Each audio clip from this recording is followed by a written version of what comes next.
La invasión divina de Philip Dick capítulo 6. Audiolibro creado por Triplemente.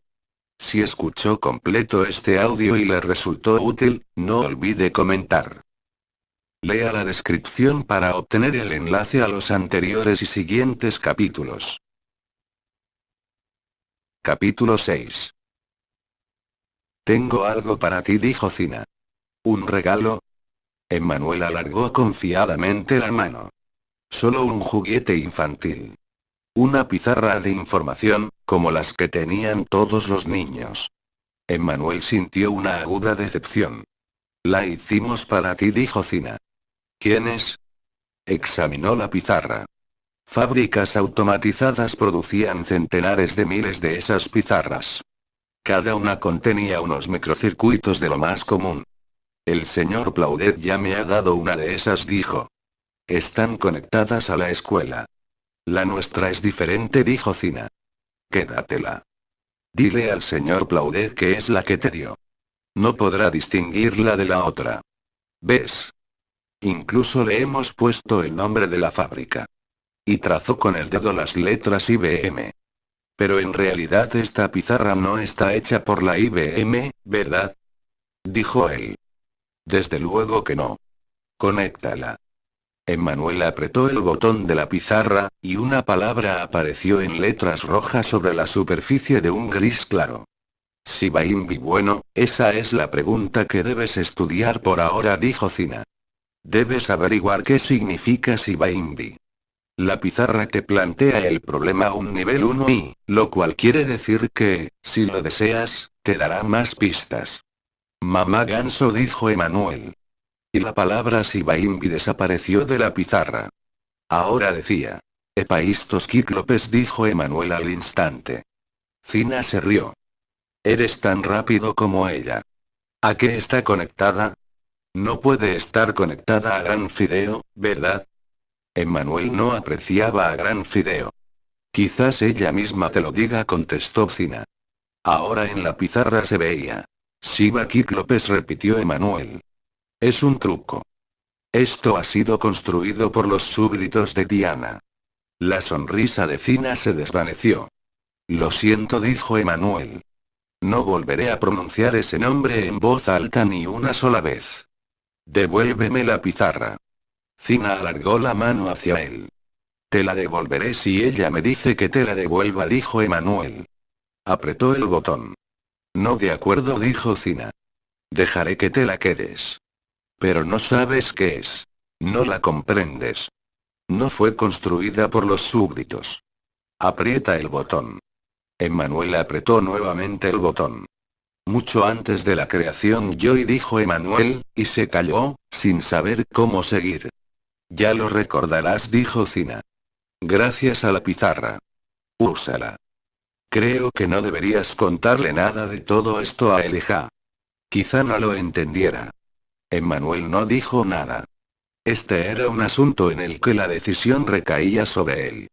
No debía permitir que los demás se encargaran de tomar las decisiones en lugar suyo. Eso era muy importante. Y, en el fondo, confiaba mucho en Elijah. ¿Confiaba también en Cina? No estaba seguro.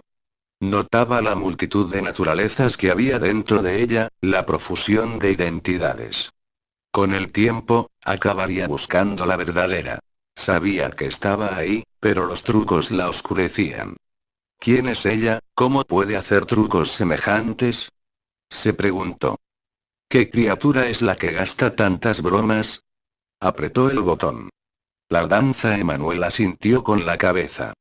Sí, desde luego. Esa era la respuesta adecuada. Podía verla bailando en su mente, con todos los súbditos, quemando la hierba bajo sus pies, dejándola calcinada, con las mentes de los hombres sumidas en la confusión. Pero a mí no puedes confundirme, se dijo. Ni tan siquiera aunque controles el tiempo. Porque yo también controlo el tiempo. Quizás incluso más que tú. Esa noche, durante la cena, habló de Shiba-Inu con Elijah Tate. Quiero verla, dijo Emmanuel. Es una película muy vieja, dijo Elijah. Pero al menos podríamos alquilar una cinta, ¿no? De la biblioteca. ¿Qué quiere decir Shiba Invi? Sistema de vasta inteligencia viva, dijo Elijah. La película es básicamente ficción. La hizo un cantante de rock a finales del siglo XX. Su nombre era Eric Clapton, pero se hacía llamar Mamá Ganso. La película contenía música de mini sincronicidad, y ha tenido un considerable impacto sobre la música moderna hasta el día de hoy. Gran parte de la información que hay en la película es transmitida subliminalmente por la música. Está ambientada en unos Estados Unidos alternativos, donde el presidente es un hombre llamado Ferris F. Fremont. Pero, ¿qué es Shiba Invi? Preguntó Emanuel. Un satélite artificial que proyecta un holograma que ellos toman por la realidad. Entonces, es un generador de realidad. Sí, dijo Emanuel. ¿Y la realidad es auténtica? No. Ya te he dicho que es un holograma. Puede hacerles ver lo que desee. De eso trata precisamente la película. Es un estudio sobre el poder de la ilusión. Emmanuel fue a su habitación, cogió la pizarra que Cina le había dado y apretó el botón. ¿Qué estás haciendo? Le preguntó Elijah, que le había seguido. La pizarra mostraba una palabra. No, eso está conectado al gobierno, dijo Elijah. Usarlo no sirve de nada. Ya sabía que Claudette te entregaría una. Alargó la mano hacia él. Dámela. Quiero quedármela, dijo Emmanuel. Cielo santo. Pero si tiene escrito encima IBM. ¿Qué esperas que te diga? ¿La verdad? ¿Cuándo le ha dicho el gobierno la verdad a nadie? Mataron a tu madre y pusieron a tu padre en suspensión criónica. Dámela, maldita sea. Si me la quitas me darán otra, dijo Emmanuel. Sí, supongo que sí. Elijah retiró la mano. Pero no creas lo que te diga. Dice que estás equivocado en cuanto a Shiba Invi, replicó Emmanuel. ¿En qué aspecto? Se ha limitado a decir no, le explicó Emmanuel. No ha dicho nada más. Apretó nuevamente el botón. ¿Tú qué infiernos quiere decir eso? Preguntó Elijah, perplejo. No lo sé, dijo Emmanuel, y era sincero. Seguiré utilizándola, pensó. Y después pensó. Me está engañando. Danza a lo largo del sendero igual que una luz subiendo y bajando, llevándome cada vez más y más lejos, guiándome hacia la oscuridad. Y, cuando la oscuridad esté por todas partes, la luz se apagará con un último guiño. Te conozco, le dijo mentalmente a la pizarra. Sé cómo actúas. No te seguiré. Eres tú quien debe venir a mí. Apretó el botón. Sígueme al sitio de donde nadie regresa, dijo Emmanuel. Después de cenar pasó un rato con el horoscopio, estudiando la posesión más preciada de Elijah. La Biblia expresada en capas situadas a diferentes profundidades del holograma, cada capa colocada según su era correspondiente. De esa forma, la estructura total de las escrituras formaba un cosmos tridimensional que podía ser contemplado desde cualquier ángulo, haciendo posible leer su contenido. Según la inclinación dada al eje de observación, se podían sacar de ellas mensajes distintos. Gracias a eso las escrituras proporcionaban una infinita cantidad de conocimientos que cambiaban sin cesar y se convertían en una maravillosa obra de arte, un objeto que deleitaba la vista con sus increíbles latidos luminosos. El rojo y el oro aparecían por todo el objeto junto a hebras de azul.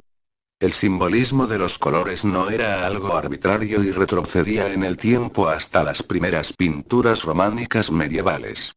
El rojo siempre representaba al Padre. El azul era el color del Hijo. Y el oro, por supuesto, el del Espíritu Santo. El verde simbolizaba la nueva vida del elegido. El violeta era el color del luto. El marrón el de la resistencia y el sufrimiento. El blanco el color de la luz y, finalmente, el negro el de los poderes de la oscuridad, la muerte y el pecado. Todos aquellos colores podían encontrarse dentro del holograma formado por la Biblia a lo largo del eje temporal. En conjunción con secciones del texto, formaban mensajes muy complicados que se permutaban y volvían a formarse.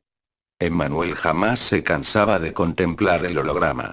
Tanto para él como para Elijah era el holograma supremo, el que dominaba a todos los demás. La Iglesia cristiano-islámica no aprobaba que la Biblia fuera transmutada en un holograma de colores codificados y había prohibido su manufactura y su venta, por lo que Elijah había construido aquel holograma él mismo, sin la aprobación de la Iglesia. Era un holograma abierto, dentro del que se podía introducir nueva información. Emmanuel se preguntaba por qué, pero nunca había llegado a formular esa pregunta en voz alta. Sentía que ocultaba un secreto. Elijah no le respondería, así que no se lo preguntaba. Lo que sí podía hacer era escribir en el teclado unido al holograma unas cuantas palabras clave de las escrituras, con lo que el holograma se reordenaría a lo largo de todos sus ejes espaciales siguiendo el punto de la cita. Con ello, todo el texto de la Biblia tomaría como foco la relación con los datos que él hubiera escrito. ¿Y si introduzco algo nuevo en él? Le había preguntado un día a Elijah. No lo hagas nunca, le había dicho Elijah con gran severidad. Pero técnicamente es posible. Es algo que no debe hacerse. El niño solía preguntarse muy a menudo por qué. Naturalmente, sabía por qué la Iglesia cristiano-islámica no permitía transmutar la Biblia en un holograma codificado por colores. Si aprendías cómo hacerlo, podrías inclinar gradualmente el eje temporal, el eje de la auténtica verdad, hasta acabar superponiendo en él capas sucesivas que harían posible leer un mensaje vertical y un nuevo mensaje. De esa forma entrabas en un diálogo con las escrituras, y éstas cobraban vida. Se convertían en un organismo consciente que nunca era dos veces igual a sí mismo. Naturalmente, la Iglesia cristiano-islámica quería que tanto la Biblia como el Corán quedaran congelados para siempre. Si la Iglesia dejaba escapar las escrituras, perdía su monopolio. La superposición era el factor decisivo. Y aquella sofisticada superposición solo podía conseguirse dentro de un holograma, pero aún así Emmanuel sabía que hacía mucho tiempo, en una ocasión, las escrituras fueron descifradas de aquella forma. Cada vez que intentó interrogar a Elijah sobre aquel asunto, el anciano se mostró muy reticente, por lo que el niño acabó dejando de hacerle preguntas al respecto. El año anterior se produjo un incidente muy embarazoso cuando estaban en la iglesia. Elijah había llevado al niño a la misa del jueves por la mañana. Dado que no había sido confirmado, Emmanuel no podía recibir la hostia, y mientras todos los demás miembros de la congregación iban desfilando hacia el altar, Emmanuel se quedó arrodillado, rezando. Y, cuando el sacerdote empezó a ir de una persona a otra con el cáliz en la mano, mojando las hostias en el vino consagrado y diciendo: la sangre de nuestro Señor Jesucristo, que fue derramada por nosotros, y, Emmanuel se puso en pie y, con voz límpida y tranquila, dijo: la sangre no está ahí y el cuerpo tampoco. El sacerdote se quedó callado e intentó ver quién había dicho aquello. No tienes la autoridad, dijo Emmanuel. Y, después de aquellas palabras, se dio la vuelta y salió de la iglesia. Elijah le encontró en su coche, escuchando la radio. No puedes hacer ese tipo de cosas, le había dicho Elijah mientras volvían a casa. No puedes decirles eso. Abrirán un archivo a tu nombre, y eso es precisamente lo que no queremos. Estaba furioso. Lo vi, dijo Emmanuel. No era más que pan y vino. Te refieres a los accidentes. La forma externa. Pero la esencia era y no había ninguna otra esencia más que la apariencia visible, respondió Emmanuel. El milagro no sucedió porque el sacerdote no era un sacerdote. Después de que dijera eso, hicieron el resto del trayecto en silencio. ¿Niegas el milagro de la transubstanciación? Le preguntó aquella noche Elijah mientras le acostaba. Niego que tuviera lugar en el día de hoy, dijo Emmanuel, en ese sitio. No volveré ahí. Lo que deseo es que seas tan astuto como una serpiente y tan inocente como una paloma, dijo Elijah. Emmanuel le miró. Mataron a y no tienen poder alguno sobre mí, dijo Emmanuel. Pueden destruirte. Pueden preparar otro accidente. El año próximo me obligarán a matricularte en una escuela. Por suerte, y debido al daño sufrido por tu cerebro, no tendrás que ir a una escuela normal. Cuento con que ellos y Elijah vaciló. Emmanuel terminó la frase por él. Atribuyan cuanto haya de raro en mí a las consecuencias de ese daño cerebral. Así es. ¿Y el que sufriera ese daño cerebral, fue algo preparado? Yo y quizá. Bueno, pues parece que ha servido de algo, ¿no? Pero si al menos pudiera saber cuál es mi auténtico nombre, pensó. ¿Por qué no puedes revelarme mi nombre? Preguntó. Tu madre ya te lo reveló, dijo Elijah, esquivando la pregunta. Mi madre está muerta. Tú mismo acabarás pronunciándolo. Me estoy impacientando. Y entonces se le ocurrió una extraña idea. ¿Murió por haber pronunciado mi nombre? Quizá, dijo Elijah. ¿Y esa es la razón de que tú no quieras pronunciarlo? ¿Por qué te mataría? Y a mí no. No es un nombre en el sentido habitual de la palabra. Es una orden. Emmanuel siguió pensando en todo aquello después de la conversación. Un nombre que no era un nombre sino una orden, y eso le hizo acordarse de Adán, que les dio nombre a los animales. Empezó a pensar en ello. Las escrituras decían. Y se los trajo al hombre para que viese cómo los llamaría, y entonces, ¿Dios no sabía qué nombres les daría? Le preguntó a Elijah un día. Solo el hombre posee el lenguaje, le explicó Elijah.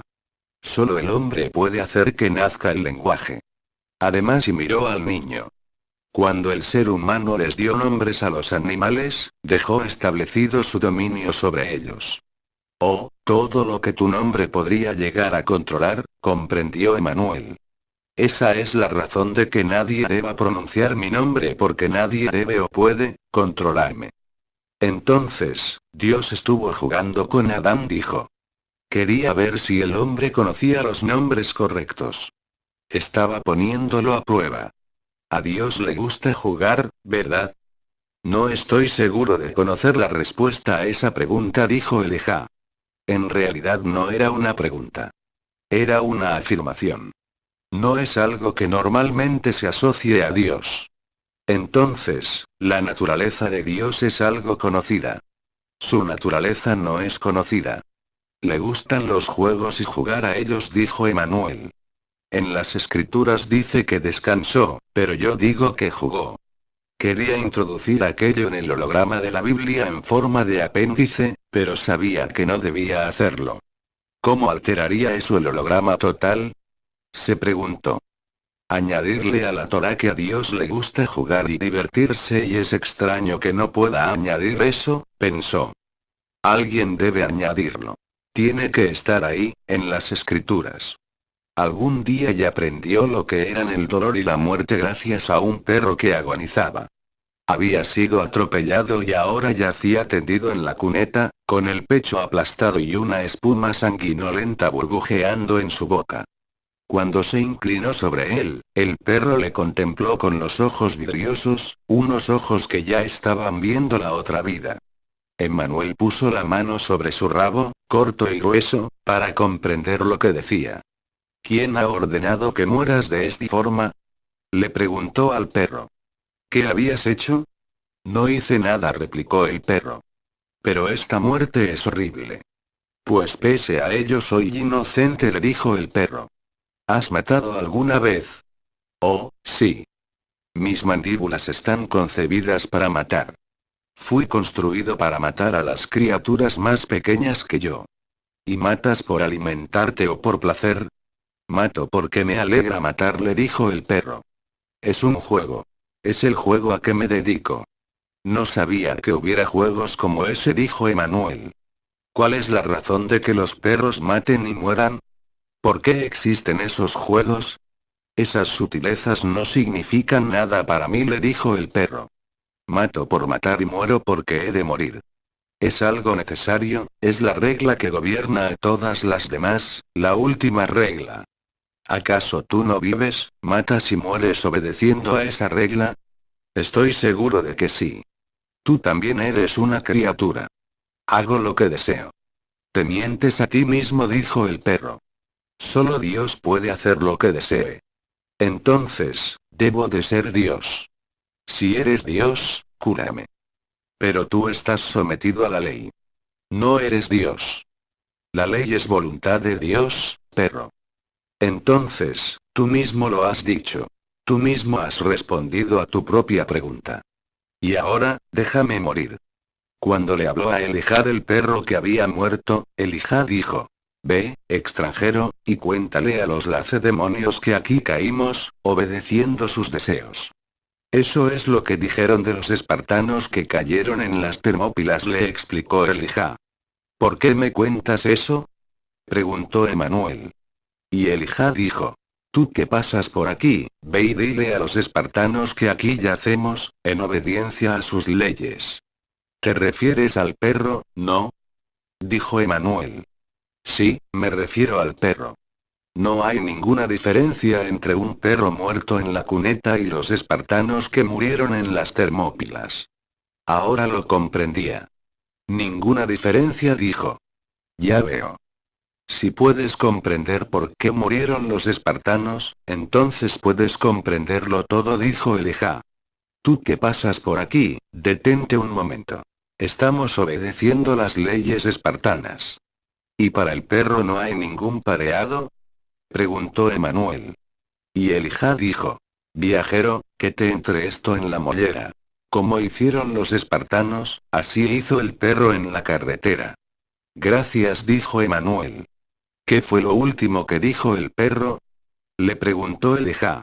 El perro dijo: Y ahora, déjame morir. Y Elijah dijo: Lasciatemi moriré. Equivalete voi che mi conforte in così dura sorte, in così gran martiré. ¿Qué es eso?, preguntó Emanuel. La pieza musical más hermosa escrita antes de Bach, dijo Elijah. El madrigal de Monteverdi llamado Lamento d'Ariana. Esto es lo que significa: dejadme morir.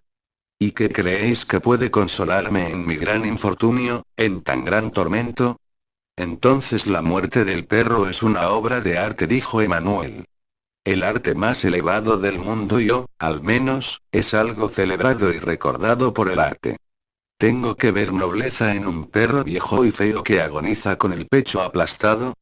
Si crees a Monteverdi, sí, dijo Elijah. Y a quienes reverencian a Monteverdi, claro. Y el lamento continúa. Sí, pero no es aplicable a todo esto. Ariadna ha sido abandonada por Teseo. Se trata del amor no correspondido.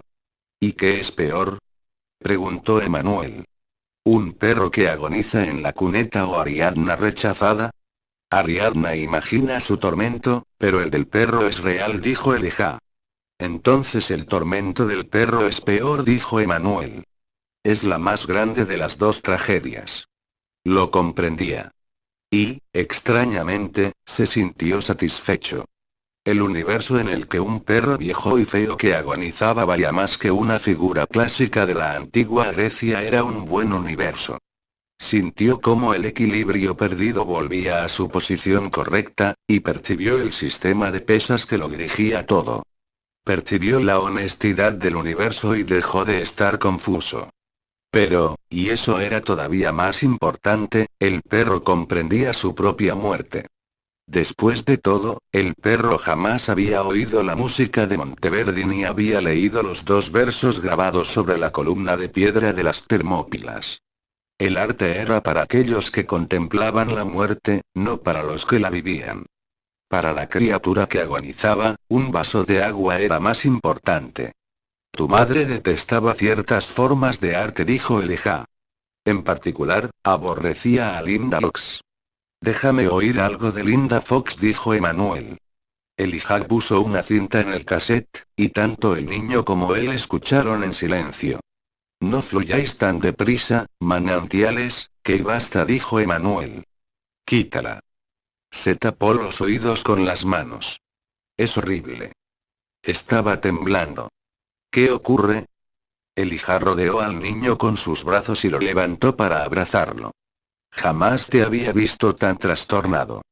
Él estaba escuchando eso mientras mi madre se estaba muriendo. Emmanuel clavó los ojos en el barbudo rostro de Elijah. Recuerdo, se dijo Emmanuel. Estoy empezando a recordar quién soy. ¿Qué pasa?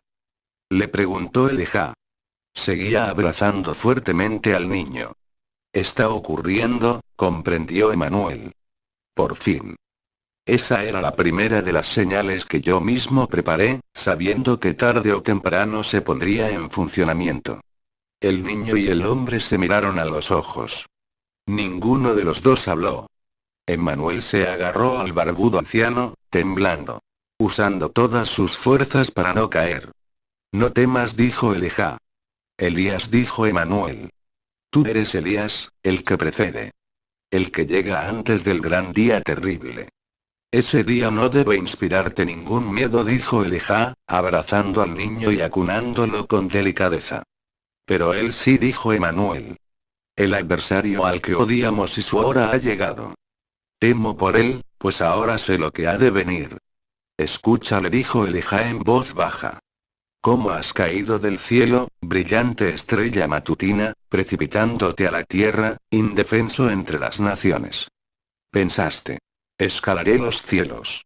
Pondré mi trono por encima de las estrellas de Dios, me sentaré en la montaña donde se reúnen los dioses, allá en el lejano norte. Me alzaré sobre las nubes y seré igual que el Altísimo. Pero has sido precipitado al Sheol, a lo más profundo de los abismos. Quienes te vean te contemplarán y en silencio, pensativos, y ves, dijo Elijah. Está aquí. Este pequeño planeta es el sitio donde vive. Lo convirtió en su fortaleza hace 2000 años y creó una prisión para la gente, igual que hizo en Egipto. Durante 2000 años la gente ha llorado y no hubo ninguna respuesta, ninguna ayuda. Son todos suyos, de su propiedad. Y cree que está a salvo. Emmanuel, agarrado todavía al anciano, empezó a llorar. ¿Sigues teniendo miedo? Preguntó Elijah.